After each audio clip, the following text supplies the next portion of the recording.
நம்ம ஜானகி இருந்துட்டு இப்போ பயங்கரமா ஆத்திரத்துல இருக்கிறது மட்டும் இல்லாம, நம்ம கௌதமாலயும், இலக்கியாவாலயும் தான் வந்து பார்த்தீங்கன்னா, இந்த பைரவிய ஒண்ணும் பண்ண முடியாது. ஆனா, நம்ம ஜானகியால என்ன வேணாலும் பண்ண முடியும். ஏன்னா, அந்த அளவுக்கு வந்து பார்த்தீங்கன்னா, அவங்க கோவத்துல இருந்துட்டு இருக்காங்க. இந்த பைரவியோட கழுத்த புடிச்சு, உன்னெல்லாம் வந்து பார்த்தீங்கன்னா, இந்த வீட்ல சேர்த்து வச்சிருந்ததே வந்து பார்த்தீங்கன்னா, மிகப்பெரிய ஒரு பாவம். இதுக்கு மேலயும் வந்து பார்த்தீங்கன்னா, உன்ன இந்த வீட்ல வைக்கவே மாட்டேன். ஆனா, எதுவரைக்கும் நீ இந்த வீட்ல இருக்க போற அப்டின்னா, இலக்கியா வந்து பார்த்தீங்கன்னா, என்னைக்கு ஜெயிக்கிறாளோ, அவ வந்து பார்த்தீங்கன்னா, தோக்குறாளா, ஜெயிக்கிறாளா அப்டின்றதெல்லாம் எனக்கு தெரியாது. ஆனா, கௌதம் கண்டிப்பா வந்து பார்த்தீங்கன்னா, இலக்கியாவ ஜெயிக்க வைப்பான். அதுல எனக்கு எந்த ஒரு சந்தேகமும் கிடையாது.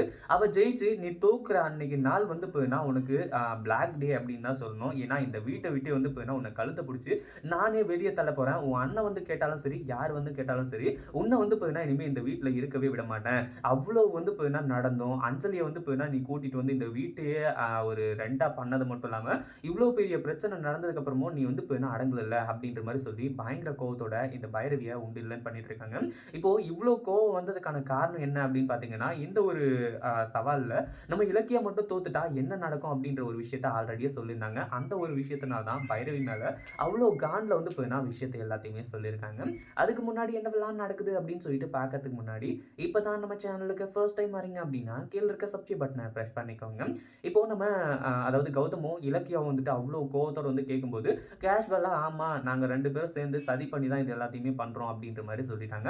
அதுக்கப்புறம் தான் நம்ம ஜானகி வந்துட்டு இப்பல்லாம் வந்து சொல்லிட்டு இருக்குது. அதாவது "அண்ணி நீங்க வந்து இப்ப என்ன வேணாலும் நெனச்சுக்கோங்க. ஆனா பிரச்சனை கிடையாது. ஆனா அதாவது இலக்கியம் வந்து இப்ப இந்த இடத்துல தோக்க போறது உறுதியாயி போயிடுச்சு. அதனால வந்து இப்ப நீங்க என்ன இந்த வீட்ட விட்டு விரட்டணும் அப்படி இப்படின்னு சொல்லிட்டு வந்து நெனச்சுட்டு இருக்கிறதெல்லாம் அமைதியா விட்டுருங்க.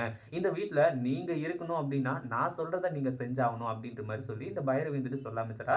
"நீ சொல்றத நான் செய்யணுமா? அதாவது இலக்கியா வந்து இப்ப இந்த வீட்ல இருக்க முடியாது அப்படின்ற ஒரு சிச்சுவேஷன் வந்துச்சுன்னு வையேன், நானும் இங்க இருக்க மாட்டேன். இலக்கியா கூடவே வந்து இப்ப கிளம்பி போயிடுவேன்." அப்படின்னு சொல்லிட்டு பயங்கர கோவத்தால சொல்லிட்டு இருக்காங்க. அப்போ இலக்கிய போனா கௌதம் இங்க இருப்பாரா? இருக்க மாட்டாரு. அதே மாரி வந்து பார்த்தீங்கன்னா, வெங்கட்ராமன் இருப்பாரா? இருக்க மாட்டாரு. கார்த்திக்கும் வந்து பார்த்தீங்கன்னா இருக்க மாட்டாரு. கடைசியில வந்து பார்த்தீங்கன்னா, இந்த பைரவி மட்டும் தான் இந்த வீட்ட கட்டிட்டு வந்து பார்த்தீங்கன்னா அழுதுட்டு இருக்கணும். அந்த மாரி தான் வந்து பார்த்தீங்கன்னா, இப்ப எல்லாமே நடந்துட்டு இருக்கு. அடுத்ததா என்னாச்சு அப்படின்னு பார்த்தீங்கன்னா, இப்போ நம்ம அ கௌதமும், இலக்கியா வந்துட்டு அ ஜானகி கிட்ட வந்து பார்த்தீங்கன்னா, டிஸ்கஸ் பண்ணி பேசிட்டு இருக்காங்க. ஒரு பக்கம் ஜானகி வந்துட்டு எனக்கு ரொம்ப பயமா இருக்கு கௌதம். ஏதோ கோவத்திலயோ, ஆத்திரத்திலயோ வந்து பார்த்தீங்கன்னா, நம்ம சவால் விட்டுர்றோம். அப்படி பண்ணிர்றோம், இப்படி பண்ணிர்றோம். ஆனா அத பத்தி யோசிக்கும்போது தான் வந்து பார்த்தீங்கன்னா, எவ்ளோ பெரிய விஷயம் நடந்திருக்கு அப்படின்ற மாரி இருந்துட்டு இருக்கு. ஏன்னா எஸ்எஸ்கேவும், பைரவியும் ஏற்கனவே பிளான் பண்றாங்க அப்படின்ற ஒரு விஷயம் எல்லாமே வந்து பார்த்தீங்கன்னா எங்களுக்கு தெரியும். ஆனா பட் இருந்தாலும் வந்து பார்த்தீங்கன்னா, இவ்ளோ பெரிய சீரியஸா வந்து பார்த்தீங்கன்னா இத பண்ணுவாங்க.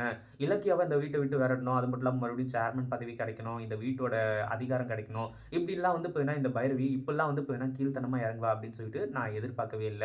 அதனால நீங்க ரொம்ப கேர்ஃபுல்லா இருக்கணும். என்ன நடந்தாலும் சரி, இலக்கியம் மட்டும் இந்த சவால்ல தோத்துறவே கூடாது. அத மட்டும் வந்து பார்த்தீங்கன்னா, மைண்ட்ல வச்சுக்கோங்க அப்படின்ற மாரி சொல்ல ஆரம்பிச்சுறாங்க. இத கேட்கும்போது, "ஜானு நீ எதுக்கும் கவலைப்படாத. என்ன நடந்தாலும் வந்து பார்த்தீங்கன்னா, நான் இலக்கியாவ கைவிட்றவே மாட்டேன். கடைசி நிமிஷத்துலயாச்சும் கூட வந்து பார்த்தீங்கன்னா, நான் கண்டிப்பா ஜெயிப்பேன்." அப்படின்ற மாரி வந்து சொல்லி நம்ம கௌதமும் சொல்ல ஆரம்பிச்சுறாங்க. இத பத்தி நீங்க என்ன நினைக்கிறீங்க? அந்த வீடியோ புடிச்சிருந்தா லைக் பண்ணுங்க, ஷேர் பண்ணுங்க. இப்ப தான் நம்ம சேனலுக்கு ஃபர்ஸ்ட் டைம் வரீங்க அப்படின்னா, சப்ஸ்கிரைப் பண்ணிக்கோங்க.